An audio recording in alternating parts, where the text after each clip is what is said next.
Tonight, President Biden vows to stay in the race as pressure builds for him to step aside. Today, admitting he screwed up at that debate.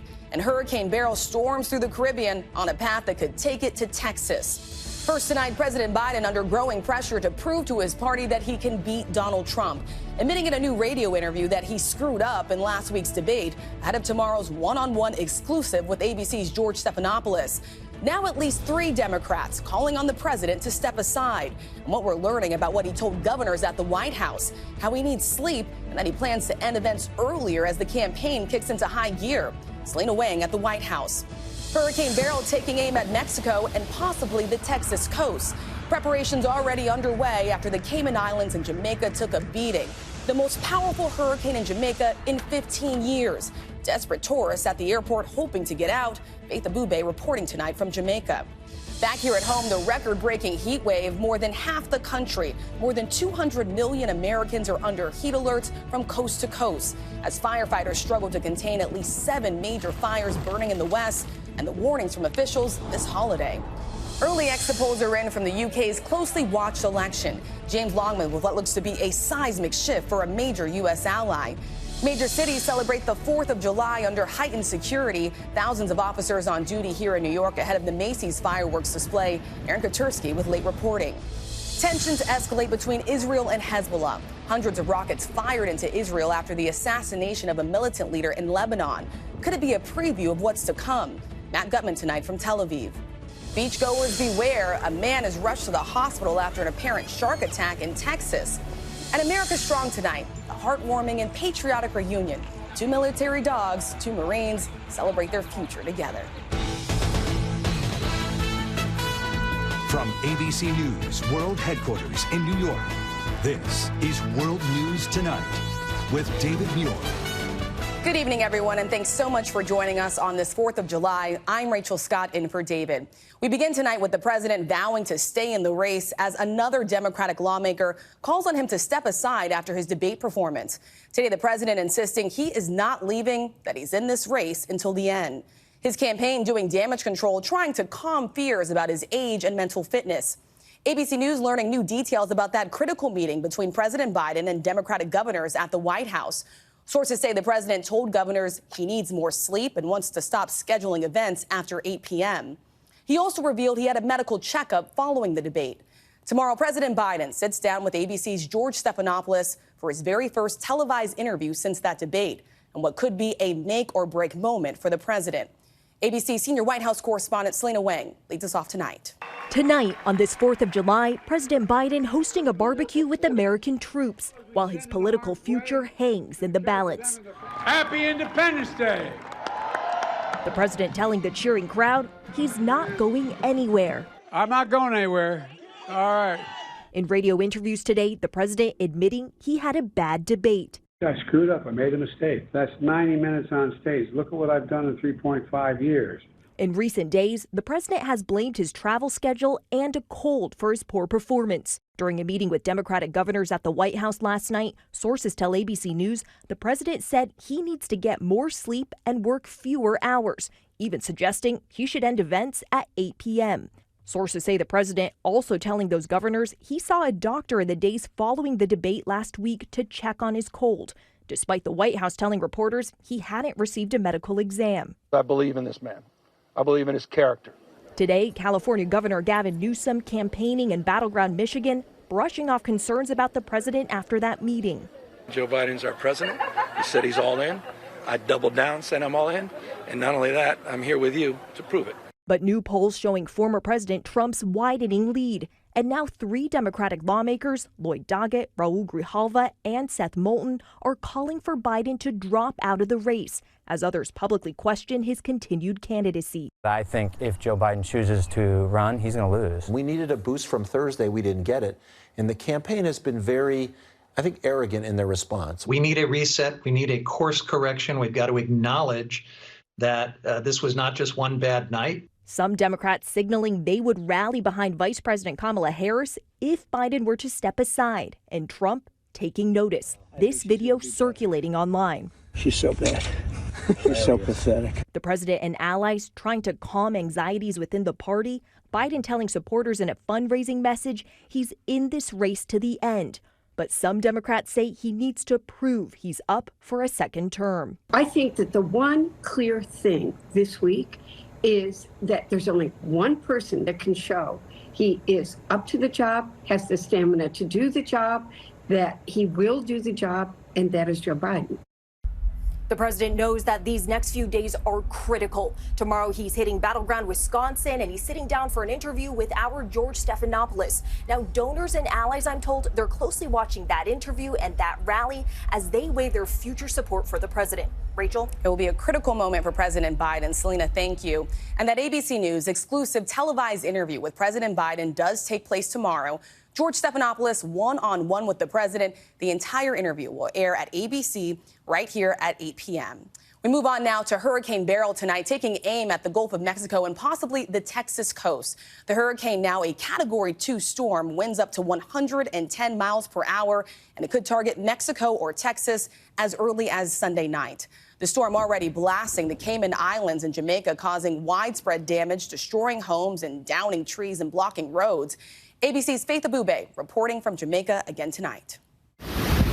Tonight, Hurricane Beryl, now a Category 2 storm, churning towards Mexico after hammering the Cayman Islands with a powerful storm surge. Was really blowing for a bit. We had very strong tropical storm force winds. Beryl has flattened homes and battered harbors across the Caribbean. At least 9 people killed, including 2 reported deaths in Jamaica. People here picking up the pieces today after the storm ripped roofs and knocked out power to more than half the island. Roads flooded. This historic bridge swallowed by a rising river. In Montego Bay, hot and frustrated travelers waiting all day for the airport to reopen. The airport's not even open. And they're not updating and saying, oh, flight been canceled. People still waiting, thinking they finna catch a flight. So what do? Stay here all night, sleep out here on the sidewalk? We've already checked out of the resort. So we're on our own pretty much.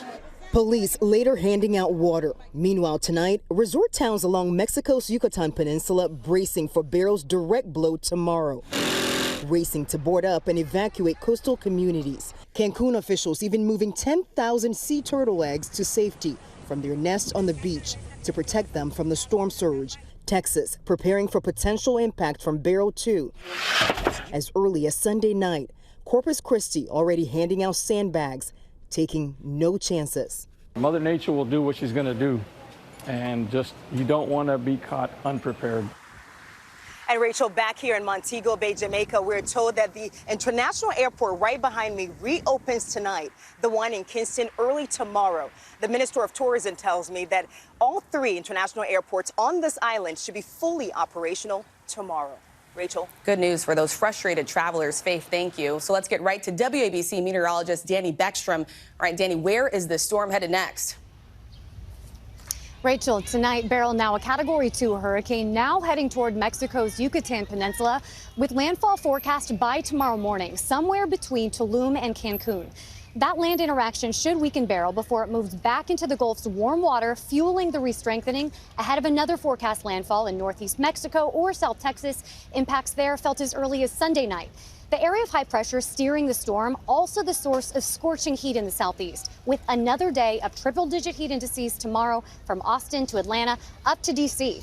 While out west, excessive heat warnings from Washington state to Arizona, some spots like Las Vegas challenging all-time heat records. The top temp ever recorded in Vegas is 117 degrees. The forecast high on Sunday is 118. And remember, that's actual air temperature, not a heat index, dangerous even for those that are acclimated. Rachel? Danny, thank you. And that scorching heat is fueling a raging wildfire in Northern California. About 2,000 firefighters battling the Thompson fire in 110-degree heat. Nearly 30,000 people evacuated, thousands of homes and structure in the path of flames. ABC's Melissa Adan tonight is on the fire line. Tonight, 4th of July fireworks banned in Butte County, California, and celebrations scrapped. The stubborn Thompson wildfire forcing close to 30,000 people from their homes, authorities warning the community. Don't be an idiot. Cause a fire and create more problems for us. What is the messaging moving forward? When you're told not to use them, don't do so. The blaze scorching more than 3,700 acres and still only 7% contained. 4 structures destroyed and thousands more tonight in jeopardy. Residents leaving their homes in desperation. It's going to be hot. It's going to be a tough firefight. Nearly 2,000 first responders fighting the flames in triple-digit temperatures, 4 suffering heat-related injuries. Firefighters here in Oroville working to put out hot spots as they work to contain this wildfire. It's awful. It's gut-wrenching. Mark Alvideres says he, his wife, and dog had only minutes to leave their home in Oroville, calling it surreal. The sun was being blurred out. You see neighbors just panicking and trying to get out. That's when it hit me, like, this is real. I gotta leave. Rachel, the owner of this 3-bedroom home tells us it's been in their family for more than 50 years. You see that car garage now incinerated. This as firefighters are working around the clock to get families back inside their homes. Rachel. Melissa, thank you. Overseas now to the high-stakes election in the UK. Exit polls showing Conservatives facing a historic defeat, appearing to suffer an epic collapse after 14 years in power. The Prime Minister called for today's snap election, which could see the party on the wrong end of the political landslide. ABC's foreign correspondent James Longman in London. An earthquake in British politics predicted tonight in an historic election. The UK's official exit poll showing the governing Conservative Party, led by Rishi Sunak, defeated in a landslide, ending 14 years of power. If you want change, you have to vote for it. 61-year-old Keir Starmer is now likely the new Prime Minister, a former public prosecutor running for the Labour Party on a campaign of change. A potent message with Britain in the throes of a major cost of living crisis and public services in serious decline. I just want a kinder economy is what I'm after. The Labour Party now looking at its biggest victory ever, flipping the Parliament and taking over the vast majority of seats. And the Conservatives are headed for their worst result since the party was founded in 1834. They've struggled to recover from the scandal of Boris Johnson's Downing Street COVID parties and the turmoil of the Brexit referendum, which split the country and the party and led to 5 prime ministers in just 6 years. After the Brexit vote, Boris Johnson, Liz Truss, totally destroyed any confidence that I had in the party. Rachel, if these predictions are correct, Keir Starmer will visit the King tomorrow. Charles will ask him to form a new government, and then Keir Starmer will go directly to Downing Street to start his job as Britain's new Prime Minister. Rachel? Really shaping up to be a historic moment. James, thank you. Tonight on this 4th of July, police are on heightened alert across the U.S. as millions celebrate the holiday. Here in New York, the NYPD increasing patrols and surveillance ahead of the Macy's fireworks display. Police on land, in the air, and on the water. Here's ABC's Aaron Katursky. Tonight, the nation's largest fireworks display launches while thousands of New York City police officers stand at the ready on Manhattan's west side. You'll see our K-9 deployment, some of our counterterrorism deployment. Drones hover above the crowd. Police boats patrol the Hudson River. Part of the security operation involves shutting down the streets to accommodate hundreds of thousands of spectators who want to watch the fireworks. It's an elaborate operation, but needed, police say, because the threat environment is so complicated.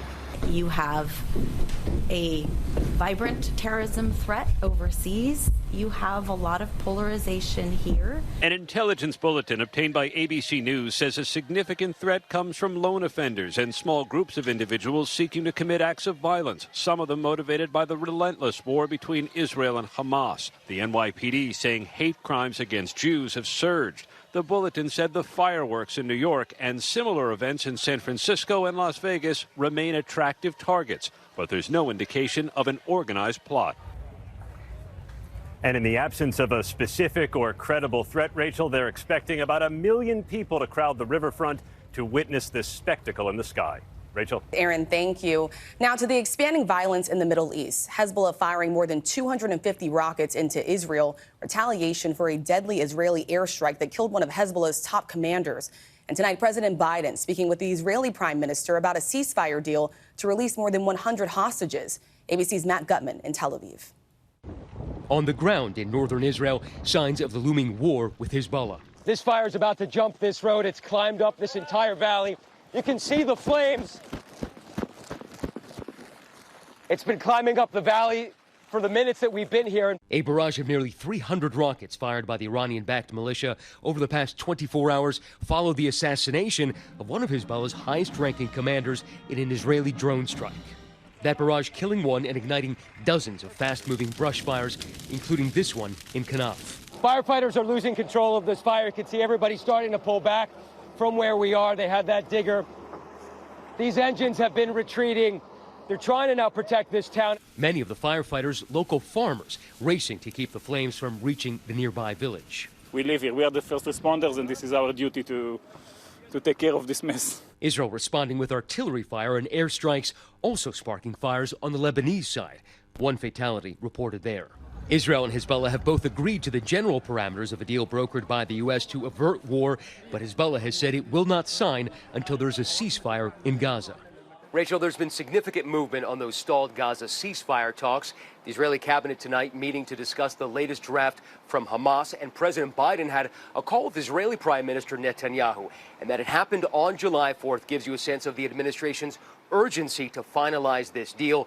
A reminder, there are still 5 Americans being held captive in Gaza. Rachel. Matt, thank you. Tonight, an emotional celebration on this 4th of July, the return of a holiday tradition to the Chicago suburb of Highland Park, Illinois. The community holding its July 4th parade for the first time since a gunman killed 7 people and wounded dozens of others at the event 2 years ago. This year's parade was scaled back from previous years. A ceremony honoring the victims was held before the start of the parade. When we come back, holiday beachgoers on alert in Texas after a series of shark attacks on the same beach in the same day. Next tonight, Cleveland's mayor is promising justice following the killing of a police officer overnight. The 27-year-old and 4-year veteran was killed responding to a call about shots fired. Police say they encountered a suspect fleeing a home who fired on them when they tried to arrest him. The suspect was later arrested. Officials in Houston are warning parents to remain vigilant following the death of a 4-year-old girl left in a hot car. Authorities say it appears the girl was forgotten after a shopping trip. They say they think she was in the car on her own for about an hour before she was discovered by a parent. She was rushed to the hospital but later died. No one has been charged. When we come back, the news just coming in from Texas, 4 apparent shark attacks on the same beach in one day. And later on, the emotional reunion, the Marines and their former military dogs. To the index, beachgoers in South Padre Island, Texas are on alert after what officials describe as 4 shark bite incidents today alone. At least 1 person was rushed to the hospital after being bitten in the leg. A witness sharing this video of what she says is a shark that was in the vicinity about 50 yards down the shore from where one attack took place. Officials believe that same shark was responsible for all 4 of those incidents. Tonight, a merger of iconic luxury brands. The parent company of Saks Fifth Avenue announcing it will acquire the company that owns Neiman Marcus and Bergdorf Goodman. The $2.6 billion deal will create Saks Global. Amazon and Salesforce will hold minority stakes in the new company, which will have nearly 80 stores. When we come back, the heartwarming and patriotic reunion of 2 Marines and their former military dogs. President Joe Biden, his first television interview since the debate. Friday night, the ABC News exclusive, Joe Biden, George Stephanopoulos, the news-making exclusive. Friday night at 8/7 Central on ABC. Finally tonight, a heartwarming reunion. 2 retired military dogs together again with 2 Marines. U.S. Marine Corps Sergeant Isaac Wisen and Marine Corps veteran Dalton Stone became best friends while serving overseas in Japan as Marine Corps K-9 handlers. We were similar in a lot of ways. We just had a bond. They also developed inseparable bonds with their German Shepherds, Poker, an explosives detection and patrol dog, and Ada, a narcotics detection and patrol dog. Last year, both Marines had to leave their dogs behind. Isaac reassigned to a new base, Dalton leaving the Marines. And as chance would have it, both K-9s just retired from their military service. With the help of American Humane, Poker and Ada came home to the U.S. And Isaac and Dalton were able to adopt them, sharing their love for dogs with their families. Ada, you're a good girl. They've heard all about our dogs and all the training. They've seen all the videos, all the pictures. They're really excited. Hoping to teach them a few new tricks. I just need her to get used to being a people person. She's not. I just kind of want him to mellow out and calm down just a little bit. A special reunion on this 4th of July. Poker and Ada back with their best friends at their forever homes. Ada and I here just want to thank American Humane for reuniting us. Also want to wish everybody a safe and happy 4th of July. And we do as well. Thanks for watching. I'm Rachel Scott. For David and all of us here, happy 4th of July. Good night. Thank you for making World News Tonight with David Muir, America's most watched newscast. ABC's David Muir, the most watched newscast in America. More Americans watch World News Tonight with David Muir than any other newscast.